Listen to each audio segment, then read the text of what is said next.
सबसे सुंदर कौन।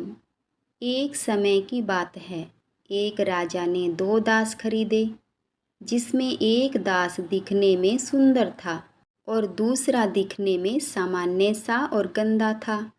उसने सबसे पहले सुंदर दिखने वाले दास से बातचीत की। वह बड़ा बुद्धिमान और मीठा बोलने वाला मालूम हुआ। राजा जब इस दास की परीक्षा कर चुका तो उसने दूसरे दास को अपने पास बुलाया। उसने पाया कि वह दिखने में सामान्य और गंदा है। राजा को उसे देखकर खुशी नहीं हुई। वह उसकी परख करने लगा।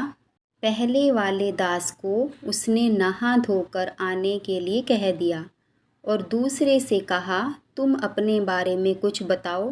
तुमको देखकर उन बातों पर यकीन नहीं होता जो तुम्हारे साथी ने तुम्हारे लिए कही है। वह तो तुम्हारी बहुत कमी गिना रहा था। गंदे गुलाम ने जवाब दिया, मेरे बारे में उसने यदि कुछ कहा है तो सच ही कहा होगा। वह बड़ा सच्चा और भला है और उसने गलत नहीं कहा होगा। मैं उसकी बुराई नहीं कर सकता। हो सकता है कि मुझ में ही खुद में गलती नहीं दिखती होगी। आप चिंता न करें, मैं स्वयं में सुधार करने की पूरी कोशिश करूँगा। राजा ने उसे कई तरह से उकसाने की कोशिश की, पर उसने यही कहा कि मेरे साथी की अच्छाइयाँ बहुत अधिक हैं। अब तक पहले वाला दास जो नहाने गया था वापस आ गया। राजा ने दूसरे को विदा कर दिया।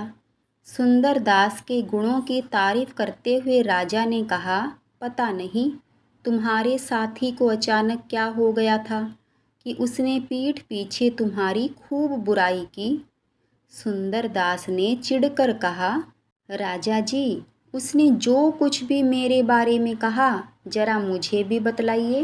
राजा ने कहा, उसने बोला कि तुम दोगले हो, दवा नहीं दर्द हो। बस इतना सुनते ही सुंदर दास का पारा चढ़ गया और चेहरा तमतमाने लगा और वह अनाब शनाब बकने लगा। वह सामान्य से दिखने वाले गंदे दास की बुराई करता रहा। अब राजा ने कहा, बस करो दास, अब तो हद हो गई।